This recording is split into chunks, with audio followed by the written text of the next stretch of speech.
వినోబా భావే భూదాన ఉద్యమ నాయకుడు, న్యాయవాది, ప్రజా హక్కుల కోసం ఎక్కువగా పాటుపడిన వాడు. అలాంటి మహానుభావుడు ఒక చక్కని సూక్తిని, వ్యక్తిత్వ వికాసాన్ని మనకు తెలియచేశారు. తనను తాను గెలిచిన మనిషే ప్రపంచాన్ని గెలుస్తాడు. నది తనకు ఇష్టం వచ్చిన దిశగా స్వేచ్ఛగా ప్రవహిస్తుంది. కాకపోతే రెండు ఒడ్డుల మధ్య ఉండటం అనేదే దానికి ఉన్న పరిమితి. ఆ ఒడ్డులో లేకపోతే అది నది కాదు. దాని స్వేచ్ఛకు అర్థమూ లేదు. జీవితం కూడా అంతే. క్రమశిక్షణతో ఉన్నప్పుడే స్వేచ్ఛకు విలువ అని చక్కని ఉదాహరణ ఇచ్చారు.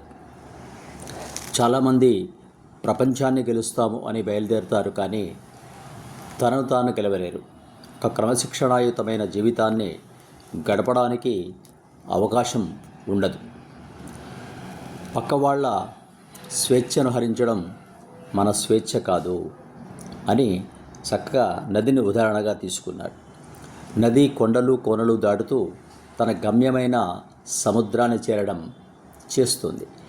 అయితే తన ప్రయాణంలో స్వేచ్ఛాయుతంగా ప్రవహించినప్పటికీ కూడా రెండు ఒడ్డులు ఉంటాయి. ఆ మధ్యలోనే ప్రవహిస్తోంది.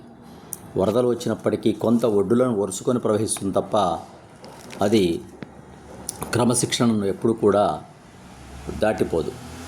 అలాగే మనిషి కూడా స్వేచ్ఛను అనుభవించవచ్చు, కానీ తన పరిధిలో తాను ఉంచుతూ క్రమశిక్షణతో తనను తాను గెలుస్తూ తనలో ఉన్నటువంటి కామ, క్రోధ, లోభ, మోహ, మద, మాత్సర్యాలు అనేటువంటి అరిషడ్వర్గాలను గెలుస్తూ ఇతరులకు సహాయపడుతూ ఆ పరిధి లోపల ప్రయాణం చేసినప్పుడు అతడు మనిషిగా, మనీషిగా, మహామనిషిగా, మహాత్ముడుగా తయారవుతారు అని వినోబా భావే తమ సందేశంలో తెలియచేశారు.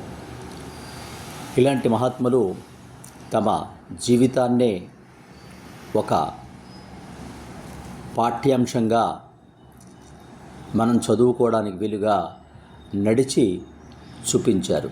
అలాంటి మహానుభావుల వాక్యాలు కానీ, వారి జీవితం కానీ, వారి నిస్వార్థ సేవా తత్పరత కానీ, నిరాడంబర జీవన విధానం కానీ, పరుల కోసం పడే జీవన గతి కానీ మనకు ఆదర్శంగా నిలుస్తోంది.